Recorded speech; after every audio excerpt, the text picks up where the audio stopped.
Hello दोस्तों, नमस्कार। स्वागत है आपका हमारे यूट्यूब चैनल उत्तराखंड जी के वेरी इजी ट्रिक्स में। और आज के वीडियो में दोस्तों हम बात करेंगे उत्तराखंड अगस्त माह के इम्पोर्टेंट करंट अफेयर्स के बारे में, जो कि आपके आगामी यूके ट्रिपल एस सी और यूके पीएससी के सभी एग्जाम्स के लिए काफ़ी महत्वपूर्ण दोस्तों करंट अफेयर्स रहने वाले हैं।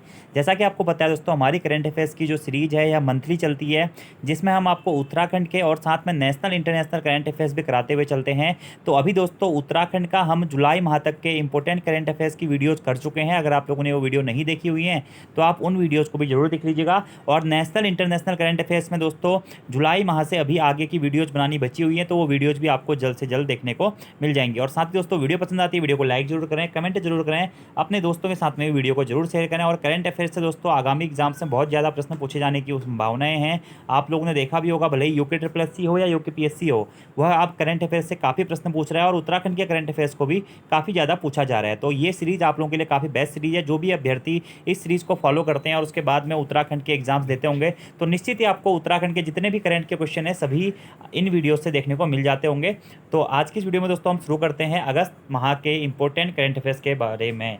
और इससे पहले दोस्तों एक और चीज़ आपको बताना चाहूँगा मैं कि अगर आप लोग उत्तराखंड के आगामी पुलिस सब इंस्पेक्टर के एग्जाम है तो प्रैक्टिस सेट के बैच से जुड़ना चाहते हैं, तो प्ले स्टोर से हमारी एप्लीकेशन उत्तराखंड जी के वेरी इजी ट्रिक्स को डाउनलोड करके जुड़ सकते हैं, जिसमें आपको सिलेबस के अनुरूप फुल लेंथ प्रैक्टिस सेट दोस्तों प्रोवाइड करवाए जा रहे हैं ऑनलाइन मोड में। तो आज का हमारा पहला प्रश्न है कि अटल निर्मल नगर पुरस्कार 2023 में राज्य के किस नगर पंचायत को प्रथम स्थान मिला है। ठीक है, तो अटल निर्मल नगर पुरस्कार के अंतर्गत दोस्तों राज्य की जो हमारा लालकुआं नगर पंचायत है उसको प्रथम स्थान मिला है। अच्छा और महत्वपूर्ण क्वेश्चन है दोस्तों कि अटल निर्मल नगर पुरस्कार 2023 में उत्तराखंड राज्य की किस नगर पंचायत को प्रथम स्थान मिला है दोस्तों, वह मिला है लालकुआं नगर पंचायत को, जो कि किस जनपद में दोस्तों, नैनीताल जनपद में। ठीक है, अटल निर्मल नगर पुरस्कार 2023 के अंतर्गत नगर पंचायत लालकुआं को पहला स्थान मिलने पर नगर पंचायत के पर्यावरण मित्रों और कर्मचारियों को सम्मानित किया गया है। और नगर पंचायत सभागार में आयोजित सम्मान समारोह कार्यक्रम दोस्तों आयोजित किया गया था, जिसमें जो भी 2023 में स्वच्छता सर्वेक्षण 2023 जारी हुआ है, इसके तहत दोस्तों लालकुआं नगर पंचायत को पहला स्थान मिला है। और पुरस्कार के स्वरूप 12,50,000 रुपये भी प्रदान प्राप्त हुए हैं। ठीक है, तो याद रखना आपको इंपॉर्टेंट है दोस्तों, अटल निर्मल नगर पुरस्कार 2023 में राज्य की किस नगर पंचायत को प्रथम स्थान मिला है, लालकुआं नगर। प्रश्न है, राज्य के किस व्यक्ति को प्रतिष्ठित ओलंपिक अवार्ड ऑर्डर सम्मान से सम्मानित किया गया है।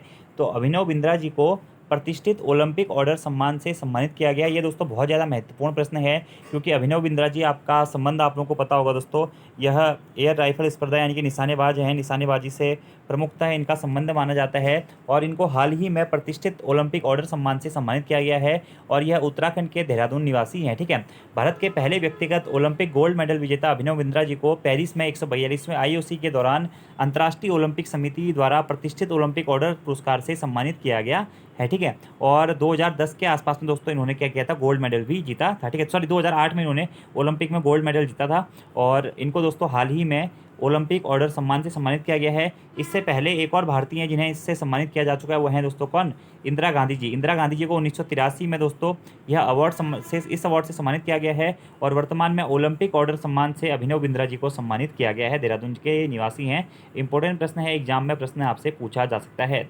अगला हमारा प्रश्न है, साल में किस मंदिर के कपाट सिर्फ रक्षाबंधन के दिन खुलते हैं और उसी दिन बंद हो जाते हैं। ठीक है, तो वंशी नारायण मंदिर जो है दोस्तों कहाँ स्थित है, चमोली जनपद में स्थित है। तो वंशी नारायण मंदिर के जो कपाट है वह साल में सिर्फ रक्षाबंधन के दिन खुलते हैं और रक्षाबंधन को ही बंद हो जाते हैं। ठीक है, और लाटू देवता मंदिर कहाँ स्थित है, ये भी चमोली में स्थित है, इसके कपाट भी वर्ष में एक ही दिन खुलते हैं। ठीक है, उल्का माई मंदिर दोस्तों कहाँ स्थित है, पिथौरागढ़ जनपद में स्थित है। ठीक है, तो चमोली जनपद की उर्गम घाटी में मौजूद वंशी नारायण मंदिर भगवान श्री कृष्ण को समर्पित मंदिर है, लेकिन इस मंदिर में भगवान शिव और भगवान नारायण श्री कृष्ण इन दोनों ही प्रतिमाओं की स्थापना की गई है।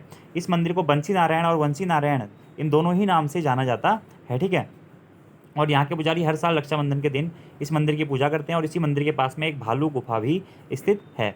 अगला हमारा प्रश्न है, शैलेश मटियानी राज्य शैक्षिक पुरस्कार 2023 से किस सम्मानित किया गया है, कितने लोगों को सम्मानित किया गया। तो शैलेश मटियानी राज्य शैक्षिक पुरस्कार 2023 से दोस्तों 17 लोगों को यानी कि 17 शिक्षकों को सम्मानित किया गया है। ठीक है, सबसे पहले तो दोस्तों एक प्रश्न यही यहाँ से डायरेक्ट बन जाता है कि शैलेश मटियानी पुरस्कार किस क्षेत्र में दिए जाते हैं, तो शिक्षा के क्षेत्र में दिए जाते हैं। और कितने लोगों को दिए गए दोस्तों, तो 17 लोगों को शैलेश मटियानी राज्य शैक्षिक पुरस्कार 2023 से सम्मानित किया गया है। शैलेश मटियानी राज्य शैक्षिक पुरस्कार की शुरुआत दोस्तों 2009 में हुई थी और प्रदेश सरकार ने शैलेश मटियानी राज्य शैक्षिक पुरस्कार 2023 की घोषणा की हुई है, जिसमें कुल 17 शिक्षकों को दोस्तों इस पुरस्कार से सम्मानित किया गया है। ठीक ठीक है। तो यहाँ पर आप इन शिक्षकों के नाम भी देख सकते हैं अगर आप लोग देखना चाह रहे हैं तो, ठीक है। तो ये प्रश्न बहुत बार एग्जाम में पूछा जाता है दोस्तों कि शैलेश मटियानी राज्य शैक्षिक पुरस्कार 2023 से कितने शिक्षकों को सम्मानित किया गया है, तो 17 शिक्षकों को सम्मानित किया गया है। अब एक और प्रश्न मैं आप लोगों से पूछता हूँ कि शैलेश मटियानी राज्य शैक्षिक पुरस्कार 2022 से जिसकी घोषणा 2023 में हुई थी, उससे कितने लोगों को सम्मानित किया गया था, ठीक है। ये भी आपको कमेंट बॉक्स में बताना है। अगला हमारा प्रश्न है कि हिमालय दिवस की थीम रखी गई है, ठीक है। हिमालय दिवस की थीम क्या रखी गई है, ठीक है। तो हिमालय दिवस की थीम है दोस्तों क्या, हिमालय का विकास व उसकी दिशा व दशा, ठीक है। ये प्रश्न दोस्तों इंपॉर्टेंट है हिमालय दिवस के संदर्भ में, ठीक है। अब यहाँ से दोस्तों एक और प्रश्न पूछा जाता है कि हिमालय दिवस कब मनाया जाता है, ठीक है। तो हिमालय दिवस दोस्तों 9 सितंबर को मनाया जाता है, ठीक है। और 2014 से दोस्तों मतलब यह घोषणा हुई थी कि हिमालय दिवस मनाया जाएगा, और सबसे पहले दोस्तों 2015 में हिमालय दिवस को मनाया गया था, ठीक है। याद रखना आपको, हिमालय दिवस कब मनाया जाता है, 9 सितंबर को मनाया जाता है, ठीक है। और उत्तराखंड में मुख्यतः इसकी घोषणा किसने करी थी, मुख्यमंत्री हरीश रावत जी ने की थी 2014 में, और 2015 में फिर क्या हुआ, इसको मनाना दोस्तों शुरू हो गया था, ठीक है। अब 9 सितंबर को हिमालय दिवस मनाया जाता है, तो ये क्यों मनाया जाता है ये आपको कमेंट बॉक्स में बताना है, ठीक है। कुछ ना कुछ इंपॉर्टेंट है दोस्तों 9 सितंबर को। अगला प्रश्न है अंकित भारती का संबंध किस क्षेत्र से है, तो अंकित भारती का संबंध किससे है, पर्वतारोहण से है। किस क्षेत्र से है, पर्वतारोहण के क्षेत्र से है। अगला हमारा प्रश्न है राज्य की कितनी महिलाओं को तिल रौतेली पुरस्कार 2024 से सम्मानित किया गया है। बहुत ज़्यादा दोस्तों ये महत्वपूर्ण प्रश्न है। तो राज्य की 13 महिलाओं को तिल रौतेली पुरस्कार 2024 से सम्मानित किया गया है, ठीक है। तिल रौतेली को उत्तराखंड की झांसी की रानी के नाम से भी जाना जाता है, ठीक है। और तिल रौतेली पुरस्कार दोस्तों 2006 में तिल रौतेली पुरस्कारों की शुरुआत की गई थी। इनका मूल नाम दोस्तों तिलोत्तमा देवी था। यह एक योद्धा थी और लोक नायिका थी। इनके बारे में आप लोगों ने पढ़ा भी होगा, ठीक है। गढ़वाल की झांसी की रानी या उत्तराखंड की लक्ष्मीबाई, गढ़वाल की झांसी की रानी या उत्तराखंड की झांसी की रानी नाम से इनको जाना जाता है, ठीक है। हर साल 8 अगस्त को तिल रौतेली व आंगनबाड़ी पुरस्कार दिए जाते हैं, और इस वर्ष दोस्तों 13 महिलाओं को तिल रौतेली पुरस्कार से सम्मानित किया गया है, ठीक है। ऐसी महिलाएं जो बहादुरी दिखाती हैं किसी भी कार्य में, उनको यह पुरस्कार दोस्तों दिया जाता है, ठीक है। तिलोत्तमा देवी या तिल रौतेली का मूल नाम अगर आपसे पूछा जाए तो तिलोत्तमा देवी है। उनके बारे में अगर आप कुछ पढ़ना चाहते हैं तो यहाँ पर पढ़ सकते हैं, ठीक है। थोड़ा बहुत जानकारी यहाँ पर दी गई है, ठीक है। इसी के साथ साथ दोस्तों एक चीज़ और आपको याद रखना है कि आंगनबाड़ी कार्यकर्ती पुरस्कार से कितनी महिलाओं को सम्मानित किया गया है, तो 32 महिलाओं को आंगनबाड़ी कार्यकर्ती पुरस्कार से सम्मानित किया गया, ठीक है। दोनों ही प्रश्न आपको याद रखने हैं दोस्तों। तो तिल रौतेली पुरस्कार से 13 महिलाओं को सम्मानित किया गया है, जबकि आंगनबाड़ी कार्यकर्ती पुरस्कार से 32 महिलाओं को सम्मानित किया गया है। महिला सशक्तिकरण एवं बाल विकास विभाग की ओर से दोस्तों यह लिस्ट हमारी जारी की जाती है, ठीक है। और जो भी जिनको भी इनसे पुरस्कारित या सम्मानित किया जाता है उन्हें 51,000 की धनराशि दी जाती है, स्मृति चिन्ह दिया जाता है और प्रशस्ति पत्र पुरस्कार भी प्रदान किए जाते हैं, ठीक है। और तिल रौतेली पेंशन योजना की शुरुआत 1 अप्रैल 2014 से हुई थी, ये भी आपको डायरेक्टली याद रखना है, जिसमें दोस्तों विकलांग महिलाओं और पुरुषों को 1200 रुपये प्रति माह की वित्तीय सहायता भी प्रदान की जाती है, जो कि कृषि कार्य या कृषि संबंधित कार्य में लगे हुए हैं।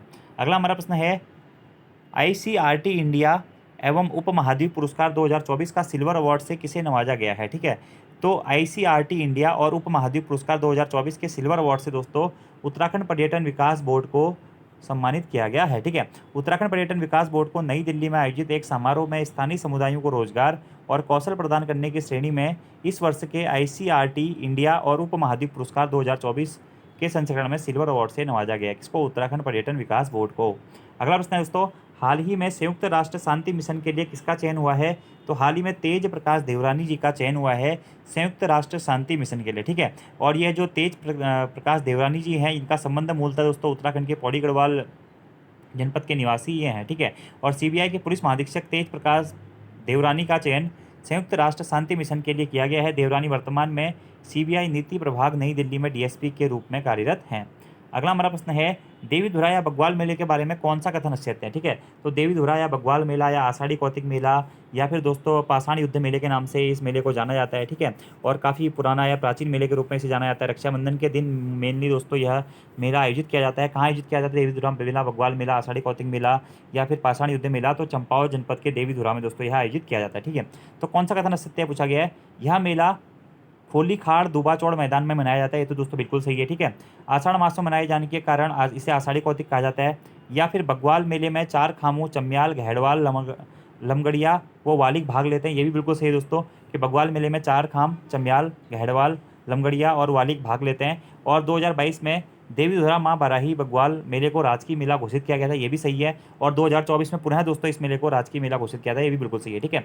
तो आषाढ़ मास में मनाए जाने के कारण इसे आषाढ़ी कौतिक मेला कहा जाता है। नहीं दोस्तों, ये कथन आपका असत्य है, क्योंकि जो हमारा मेला है, कौन सा देवीधुरा का मेला है, या बग्वाल मेला है, या पाषाण युद्ध मेला है, या आषाढ़ी कौतिक मेला है दोस्तों, यह आषाढ़ माह में नहीं मनाया जाता, क्योंकि श्रावण मास को मनाया जाता है, ठीक है। और श्रावण मास की पूर्णिमा के दिन यह मेला मनाया जाता है। यह प्रश्न दोस्तों एग्जाम में भी पूछा जा चुका है कि जो देवीधुरा मेला है, बग्वाल मेला कब मनाया जाता है, तो श्रावण मास की पूर्णिमा को दोस्तों यह मनाया जाता है, ठीक है। तो थोड़ा सा जान लेते हैं इसके बारे में कि श्रावण मास की पूर्णिमा को 19 अगस्त को बग्वाल मेला मनाया गया। चंपावत के देवीधुरा के पास स्थित माँ बाराही मंदिर में रक्षाबंधन पर बग्वाल खेलने की परंपरा है। पुराने जमाने में यहाँ पर नर बलि देने की प्रथा थी, जो समय के साथ साथ पत्थर युद्ध में तब्दील हो गई, लेकिन साल 2013 में न्यायालय के आदेश के बाद पत्थरों की जगह फूल और फलों से बग्वाल खेले जाने लगी। लेकिन उसके बाद इसके कुछ समय बाद फिर से दोस्तों यहाँ पे क्या है, पत्थरों का यानी कि पाषाण युद्ध के हिसाब से बग्वाल खेली जाती है। और 4 खाम भाग लेते हैं, यह प्रश्न एग्जाम में बहुत बार पूछा गया है कि कौन सा खाम भाग नहीं लेता है, तो चमियाल, गहड़वाल, लमगड़िया और वालिक, ठीक है। ये आपको ध्यान रखने हैं। अगला प्रश्न है दोस्तों हमारा, निम्नलिखित में से किसे हाल ही में नगर निगम बनाया गया है, ठीक है। तो इससे पहले उत्तराखंड में नगर निगमों की संख्या दोस्तों कितनी थी, 9 थी, ठीक है। अभी तक जो लेटेस्ट नगर निगम बना था श्रीनगर बना था, लेकिन दोस्तों वर्तमान में उत्तराखंड सरकार के द्वारा 2 और नए नगर निगम बनाए जा रहे हैं, ठीक है। अभी हालांकि यह फाइनल नहीं हुआ है, लेकिन घोषणा जरूर हो गई है कि अल्मोड़ा और पिथौरागढ़ को भी जल्द नगर पालिका से नगर निगम बनाया जाएगा। तो उत्तराखंड में अगर ये दोनों नगर निगम बन जाते हैं तो फिर कितने 11 नगर निगम हो जाएंगे। तो याद रखना आपको अल्मोड़ा और पिथौरागढ़, ठीक है। हाल ही में अल्मोड़ा और पिथौरागढ़ को नगर पालिका से नगर निगम बनाया गया है और इसकी घोषणा की गई है। अल्मोड़ा व पिथौरागढ़ को मिलाकर नगर हमारे प्रदेश में कुल नगर निगमों की संख्या हम अब 11 हो जाएगी, ठीक है। 31 दिसंबर 2021 को श्रीनगर को भी नगर निगम का दर्जा दिया गया था। अगर आपसे एग्जाम में प्रश्न पूछा जाता है तो 2 नए हाल ही में नगर निगम बनाया गया, अल्मोड़ा और पिथौरागढ़ को, और कितने नगर निगम हो जाएंगे, आप 11 नगर निगम हो जाएंगे, ठीक है। अगला हमारा प्रश्न है दोस्तों, नंदा देवी राजेश्वरी की लोकजात यात्रा कब से कब तक आयोजित की जाएगी, ठीक है। तो नंदा देवी राजजात यात्रा का दोस्तों आयोजन 2024 में किया जा रहा है। इससे पहले लास्ट टाइम 2014 में दोस्तों इस यात्रा का आयोजन किया गया था, जो कि चमोली जनपद के नौटी के पास स्थित कुरूड़ से शुरू होती है दोस्तों नंदा देवी राजजात यात्रा। और कहाँ तक जाती है दोस्तों, बेदिनी बुग्याल के ऊपर होमकुंड तक की यात्रा जाती है। और इसमें एक चौसिंग या खाड़ू होता है जिसको होमकुंड में छोड़ दिया जाता है। और नंदा देवी राजजात यात्रा उत्तराखंड की एक प्रसिद्ध धार्मिक यात्रा के रूप में इसको जाना जाता है। प्रत्येक 12 वर्षों के बाद में इसका दोस्तों आयोजन होता है। हालांकि पहले 2012 में ये आयोजित होनी थी, लेकिन 2012 में नहीं हुई थी, तो 2014 में इसका आयोजन हुआ था। और 2012 के हिसाब से 12 साल बाद ही 2024 में होनी थी, तो अभी 2024 में इस यात्रा का आयोजन किया जा रहा है, जो कि 21 अगस्त से 17 सितंबर 2024 तक आयोजित की जाएगी, ठीक है। और चमोली जनपद की एक सुप्रसिद्ध यात्रा या उत्तराखंड की एक प्रसिद्ध लोक यात्रा के रूप में इसको जाना जाता है, कि इसको नंदा देवी राजजात यात्रा को, ठीक है। 21 से 22 दिनों की ये पैदल यात्रा है, ठीक है। और 280 किलोमीटर की पैदल यात्रा ये होती है। चौसिंग्या खाड़ू इसका क्या है, प्रसिद्ध वो है, ठीक है। मतलब माता पार्वती को चौसिंग्या खाड़ू के ऊपर विराजमान होकर यहाँ पे विदा किया जाता है, ठीक है, बधाण के रूप में। अगला थोड़ा सा इसके बारे में जान लेते हैं कि बधाण की माँ भगवती श्री नंदा देवी राजेश्वरी की लोकजात यात्रा 2024 की शुरुआत 31 अगस्त को हो गई और 17 सितंबर को नंदा सिद्धपीठ देवराड़ा थराली में नंदा के उत्सव डोल के साथ में इसका क्या होगा, समापन होगा, ठीक है। अगला हमारा प्रश्न है, प्रत्येक वर्ष वायुरथ महोत्सव कहाँ मनाया जाता है। तो चंपावत में दोस्तों क्या है, वायुरथ महोत्सव मनाया जाता है, ठीक है। 16 अगस्त से मनाया गया, ये 5 दिवसीय था और चंपावत के सुई बिसुंग में यह वायुरथ महोत्सव मनाया गया था। अगला हमारा प्रश्न है दोस्तों, राज्य में एस्ट्रो विलेज विकसित किए गए हैं, कहाँ पर विकसित किया गया एस्ट्रो विलेज, ताकुला में, देवस्थानम में, बेनीताल में, या उपरोक्त सभी में, ठीक है। तो ताकुला में, देवस्थानम जो कि नैनीताल में है, ताकुला अल्मोड़ा में, और बेनीताल दोस्तों चमोली में, इन सभी जगह पे दोस्तों क्या है, एस्ट्रो टूरिज्म को बढ़ावा देने के लिए एस्ट्रो विलेज विकसित किए गए हैं, ठीक है। वर्तमान में नैनीताल जिले के ताकुला, सॉरी अल्मोड़ा का ताकुला नहीं दोस्तों, नैनीताल जिले का ये ताकुला है, और देवस्थान और चमोली जनपद के बेनीताल में एस्ट्रो विलेज विकसित किए गए हैं। हालांकि एक ताकुला दोस्तों अल्मोड़ा जनपद में भी है, लेकिन जो एस्ट्रो विलेज वाला ताकुला है ये नैनीताल में, जब आप नैनीताल को जाएंगे तो रास्ते में पड़ेगा, ठीक है, जहाँ पे गांधी जी भी रुके थे, गांधी जी का मंदिर भी यहाँ पे स्थित है, ठीक है। और चमोली जिले के बेनीताल में एस्ट्रो विलेज यहाँ पे क्या किए जा रहे हैं, विकसित किए जा रहे हैं, ठीक है, जहाँ पर देश दुनिया से आने वाले पर्यटक एकांत वातावरण में आसमान में टिमटिमाते तारों का नज़ारे का आनंद ले सकेंगे। अगला प्रश्न है दोस्तों कि हाल ही में किस बुग्याल में अडोडी उत्सव या बटर फेस्टिवल उत्सव मनाया गया है। तो दियारा बुग्याल दोस्तों, दियारा बुग्याल कहाँ स्थित है, उत्तरकाशी में स्थित है, जहाँ पर क्या अडोडी बुग्याल और बटर फेस्टिवल मनाया गया है। दूध दही के उत्सव के रूप में, दूध दही माखन की होली उत्सव के रूप में भी इस उत्सव को मनाया जाता है। और ये दियारा बुग्याल कहाँ, उत्तरकाशी जनपद में स्थित है, और यहीं पर दोस्तों अडोडी उत्सव या बटर फेस्टिवल मनाया गया है, ठीक है। रंग और फूलों की होली के बारे में आपने इससे पहले भी मैं आपको बहुत बारी क्वेश्चन करा चुका हूँ, हर साल कराता हूँ। तो उत्तराखंड में दोस्तों जो देहरा बुग्याल है वहाँ पर दूध मक्खन या दूध दही मक्खन से जो होली खेली जाती है, तो उसी को अड़ोड़ी उत्सव के नाम से जाना जाता है। जो भी चारागाह जो अपने पशुओं को चराने महान हिमालय में गए होते हैं, फिर वो इस समय पे वापस आते हैं, तो उसी खुशी में दोस्तों अड़ोड़ी उत्सव या बटर फेस्टिवल मनाया जाता है। ठीक है, पशुओं के या मवेशियों के त्यौहार के रूप में भी इसको जाना जाता है। ठीक है, ये आपको ध्यान रखना है। इस बार 16 अगस्त को ये मनाया गया था। ठीक है, तो थोड़ा बहुत इसके बारे में जान लेते हैं। उत्तरकाशी में मनाया जाता है बटर फेस्टिवल, देहरा बुग्याल में खेली जाती है इसमें माखन की होली। ठीक है, दूध मट्ठा घी और मक्खन का होता है इस्तेमाल, इससे होली खेली जाती है। रोडी उत्सव के रूप में इसे विकसित किया जाता है। रासो और तांदी नृत्य इसमें किया जाता है। ठीक है, अगला हमारा प्रश्न है कि निम्नलिखित में से किसे ट्रैक ऑफ द ईयर 2024 घोषित किया गया है। ठीक है, तो सरुताल बुग्याल और सिमला दर्रा, इन दोनों को ही दोस्तों क्या किया गया है, ट्रैक ऑफ द ईयर 2024 घोषित किया गया है। ठीक है, उत्तरकाशी जिले में है दोस्तों क्या, सरुताल ट्रैक, और पिथौरागढ़ जिले में दोस्तों जो आपका सिमला दर्रा है उसको दोस्तों ट्रैक ऑफ द ईयर 2024 घोषित किया गया। तो प्रश्न पूछा जाता है कि सरुताल कहाँ स्थित है, तो ये स्थित है उत्तरकाशी में। सरुताल बुग्याल कहाँ स्थित है, उत्तरकाशी में है। सिमला दर्रा कहाँ स्थित है, यह पिथौरागढ़ जनपद में स्थित है। और इन दोनों को ही दोस्तों वर्ष 2024 में क्या किया गया है, ट्रैक ऑफ द ईयर घोषित किया गया है। ठीक है, इससे पहले 2022 में दोस्तों पिथौरागढ़ जनपद का जो पिंडारी ग्लेशियर है और चमोली जनपद के बागची बुग्याल को ट्रैक ऑफ द ईयर घोषित किया गया था। 2023 में दोस्तों पौड़ी गढ़वाल जनपद में जो आपका चौकी घाट के नाम से हम जानते हैं, वर्तमान कण्वाश्रम से लेकर मानंद नदी तक का जो ट्रैक है उसको चौकी घाट ट्रैक को ट्रैक ऑफ द ईयर घोषित किया गया था। और 2024 में दोस्तों उत्तरकाशी जिले में सरुताल ट्रैक को और पिथौरागढ़ जिले के सिमला पास ट्रैक को दोस्तों क्या किया गया है, ट्रैक ऑफ द ईयर घोषित किया गया। ठीक है, और सरुताल ट्रैक या सरुताल ट्रैक आपको ध्यान रखना है। और जो सिमला दर्रा है आप लोगों ने सुना होगा कि दारमा और व्यास घाटी को जोड़ने वाला जो दर्रा है उसी को सिमला दर्रा के नाम से जाना जाता है। इसको भी ट्रैक ऑफ द ईयर घोषित किया गया है। ठीक है, और इसके पास में ही पार्वती कुंड, कैलाश पर्वत, ओम पर्वत, पंचाचूली बेस कैंप आदि रमणीय स्थल स्थित हैं, इसीलिए इसे ट्रैक ऑफ द ईयर भी घोषित किया गया है। और उत्तरकाशी जनपद के बड़कोट तहसील में स्थित सरुताल बुग्याल गोविंद राष्ट्रीय उद्यान के अंतर्गत आता है, जो बड़कोट से 40 किलोमीटर पैदल ट्रैक की दूरी पर स्थित है, जिससे मुख्यतः स्वर्गा रोहिणी, पश्चिमी ग्लेशियर, बंदरपूछ व काली चोटी व अन्य बर्फीली श्रृंखलाओं को देखा जा सकता है। ठीक है, इससे पूर्व उत्तरकाशी के हरकीदुन बुग्याल और देवकारा बुग्याल को भी ट्रैक ऑफ द ईयर घोषित किया जा चुका था, याद रखना है आपको। अगला हमारा प्रश्न है दोस्तों कि चमोली जिले का पहला रेलवे स्टेशन कहाँ प्रस्तावित है। ठीक है, तो चमोली जनपद का पहला रेलवे स्टेशन दोस्तों कहाँ पे, गौचर में प्रस्तावित है। ठीक है, और अभी जो ऋषिकेश कर्णप्रयाग रेलवे लाइन है उसी के तहत जो चमोली जनपद का पहला रेलवे स्टेशन होगा वह गौचर में होगा, और दूसरा रेलवे स्टेशन अभी वर्तमान में कर्णप्रयाग में होगा। और ऋषिकेश कर्णप्रयाग रेलवे लाइन का अभी तक जो अंत है दोस्तों वह कर्णप्रयाग तक ही होने वाला है। ठीक है, अब ऋषिकेश कर्णप्रयाग रेल लाइन दोस्तों काफ़ी फेमस है। ठीक है, तो इसके बारे में आपको बताना है कि इसकी दूरी कितनी है। ठीक है, क्योंकि बहुत बार मैंने ये क्वेश्चन आपको कराया हुआ भी है, और इसमें कितने स्टेशन है। ठीक है, उत्तराखंड जीके में कराया हुआ है, करंट अफेयर्स में कराया हुआ है, प्रीवियस एग्जाम्स में ये प्रश्न पूछे भी जा चुके हैं। अगला हमारा प्रश्न है उत्तराखंड का पहला स्मार्ट मीटर कहाँ लगाया गया है।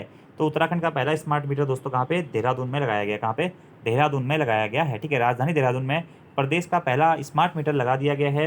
गढ़वाल मंडल में काम संभाल रही जीनस कंपनी के अधिकारियों और यूपीसीएल के अधिकारियों के द्वारा यह मीटर लगाया गया है, याद रखना आपको दोस्तों। ठीक है, क्या पहला स्मार्ट मीटर कहाँ पे, बिजली का जो स्मार्ट मीटर है वह देहरादून में लगाया गया है। अगला प्रश्न है समाज कल्याण योजनाओं का सोशल ऑडिट करने में उत्तराखंड का देश भर में कौन सा स्थान है। ठीक है, समाज कल्याण योजनाओं का सोशल ऑडिट करने में उत्तराखंड का देश भर में दोस्तों कौन सा प्रथम स्थान है। ये भी बहुत ज़्यादा इंपॉर्टेंट दोस्तों क्वेश्चन है। सामाजिक न्याय एवं अधिकारिता मंत्रालय के माध्यम से संचालित समाज कल्याण की योजनाओं का सोशल ऑडिट करने में उत्तराखंड का देश में क्या है, उत्तराखंड क्या है देश में प्रथम स्थान पर रहा है। तो प्रश्न इस प्रकार से बन सकता है दोस्तों कि समाज कल्याण योजनाओं का सोशल ऑडिट करने के मामले में देश भर में प्रथम स्थान पर कौन सा राज्य रहा है, तो उत्तराखंड रहा है। आपको ये प्रश्न डायरेक्टली याद रखना है, कौन से स्थान पर, प्रथम स्थान पर। अगला हमारा प्रश्न है, ये भी बहुत महत्वपूर्ण क्वेश्चन है दोस्तों कि हाल ही में किसे राज्य निर्वाचन आयुक्त नियुक्त किया गया है। ठीक है, तो हाल ही में दोस्तों सुशील कुमार जी को राज्य निर्वाचन आयुक्त नियुक्त किया गया। किसको, सुशील कुमार जी को। ये भी अच्छा और इंपॉर्टेंट क्वेश्चन है। ठीक है, अभी दोस्तों आपसे मैं एक और प्रश्न पूछ लेता हूँ कि उत्तराखंड राज्य की प्रथम महिला मुख्य सचिव कौन बनी है, उत्तराखंड राज्य के प्रथम महिला मुख्य न्यायाधीश कौन बनी है। इन प्रश्नों का आंसर आपको कमेंट बॉक्स में देना है। अगला हमारा प्रश्न है